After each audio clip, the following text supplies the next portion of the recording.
morning, everybody. I wanted to talk to you real quick about your minimum.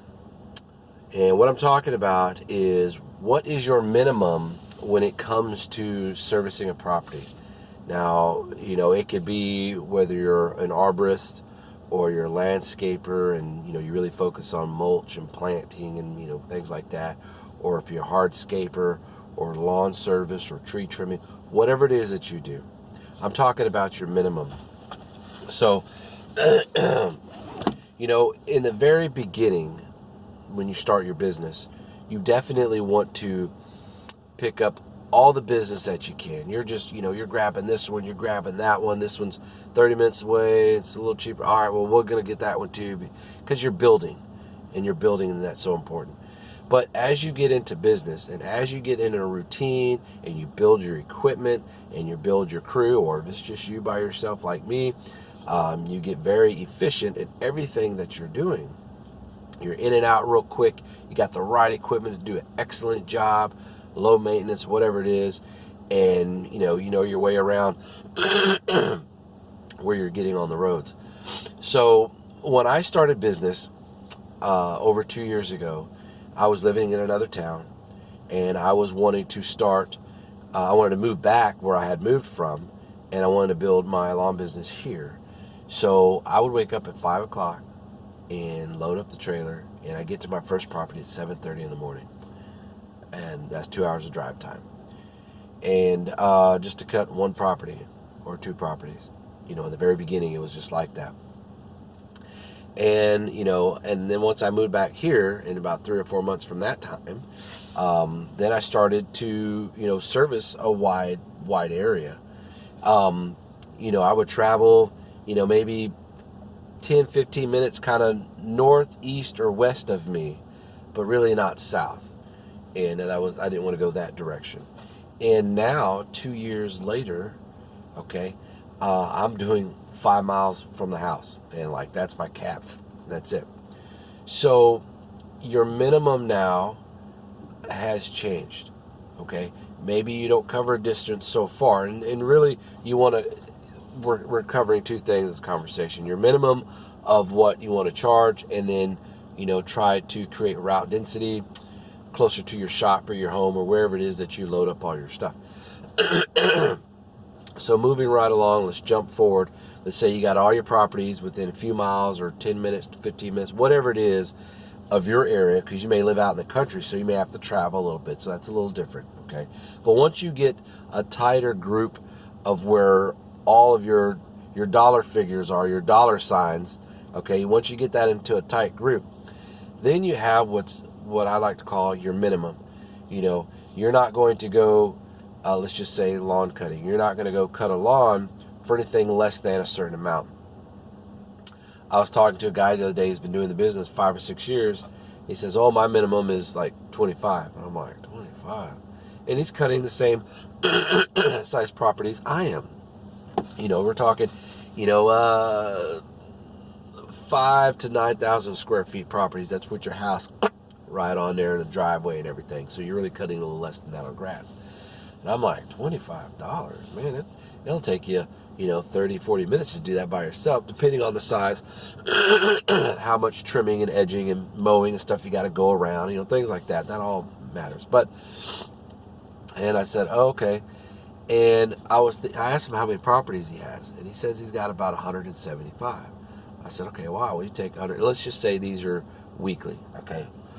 And you take 25, and you times that by 175, and then, that's how much you make that week, okay? Not talking about your expenses and things like that as well. But what if your minimum, he asked me what my minimum is. Well, my minimum is 40. And he's like, man, imagine, he goes, you're missing out on all the properties that are 25, 30, and 35. I said, no, I'm not. And now I don't want 175 properties like he has.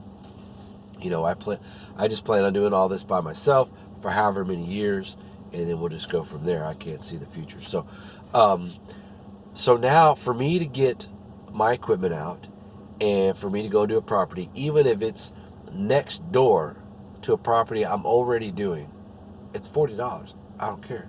Oh, I have a small yard. I don't care. Oh, I just have a front yard needs to be cut. I don't care. I'm charging you 40. It's the minimum. So look at it this way.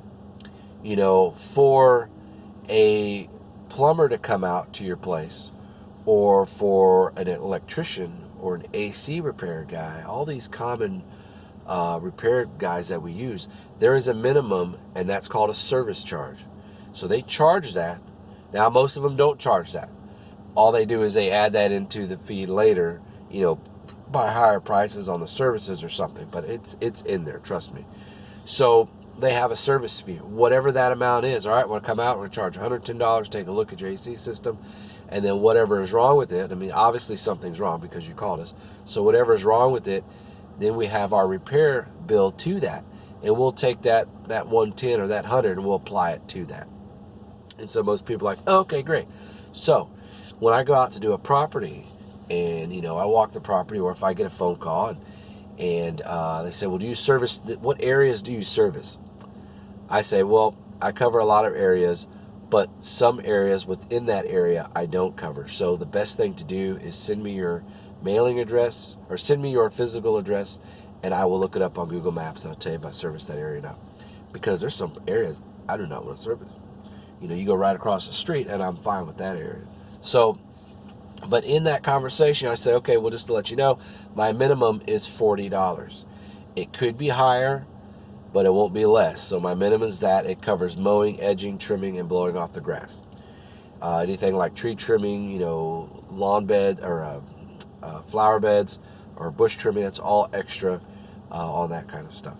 And so they'll say, okay, well, thank you, I'll keep looking. Okay, well, I know right away that, okay, well, I'm not going to do it for less than that because that's what they're expecting. So my trip out there would have been wasted. See what I'm saying? Let them know up front, hey, my minimum is 40. And a lot of people say, or, for my area anyways, oh, hold on just a second. Skag mowers. I used to have one. And so people would, they'll say, okay, well, thank you. Or, okay, sounds good. When can you come by to take a look? Those are the ones that you want because they know going into it that it may be higher because you said that in the beginning. And my minimum on corner lots, I don't care what the size is, my minimum on corner lots is $50. Okay? Because there's some extra edging and some extra mowing, And sometimes the property may have a really small backyard, but a big front yard. But if you even it out, it's the same as your $40 property. I don't care. I do it all the same. $50 corner lot properties, and then $40 minimum on my other ones. Now, 50 minimum on my corner lot, I meant to say, sorry. And then 40 minimum on my other ones. And of course, my multiple acres and commercials are all different. But, you want to think about that because at the end of the day, your time is valuable. And once you've used it, you can't get it back. I was a little nervous at first telling customers, hey, we're about to raise our prices and we're going to our minimum is $40. So for those who are already 40, that was fine. For those who are higher, they stayed the same.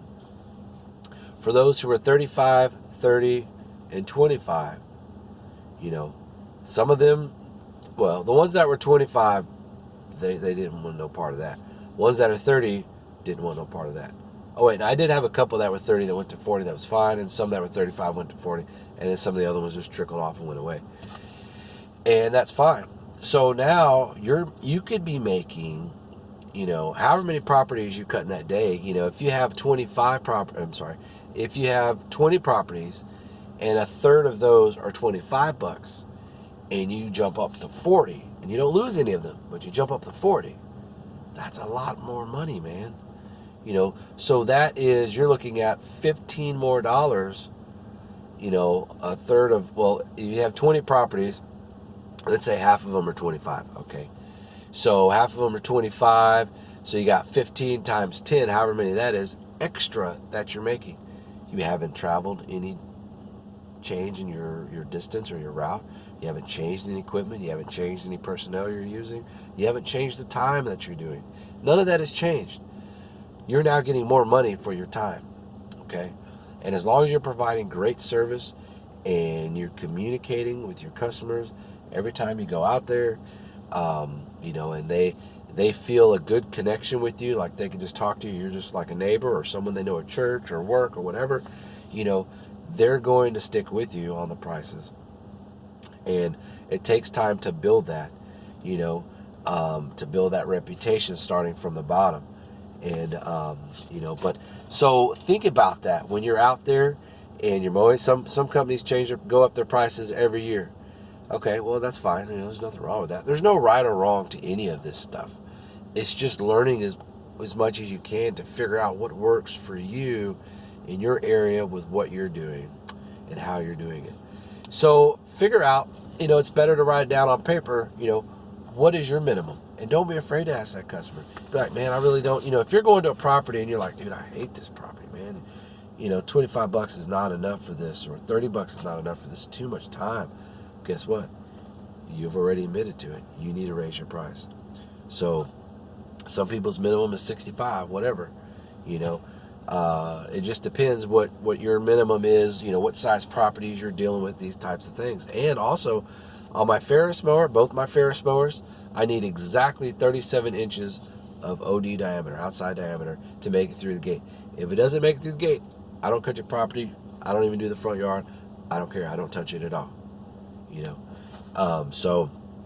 And the other thing, I'm incorporating is my fertilizing program schedule from Site One Landscape, which is not just fertilizing, but it has the herbicide, it has the pesticide and all other kinds of stuff in there. So that's a good program too, because then some of the properties that you lose, you'll gain the money back through raising your prices, and you'll gain the money back through your fertilizing program, which is several applications throughout the year.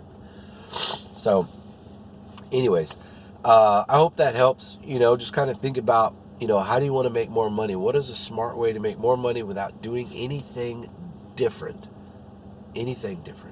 So hopefully that'll help you make a few more bucks. And next time we're going to talk about another really cool subject. Be sure to check out echomeansbusiness.com. Sign up. It's free. Go to echousa.com. They got a lot of really cool stuff coming out. And I definitely check them out. I'm Kevin with Texas Veteran Lawn Service. Appreciate you watching, and you'll see me next time.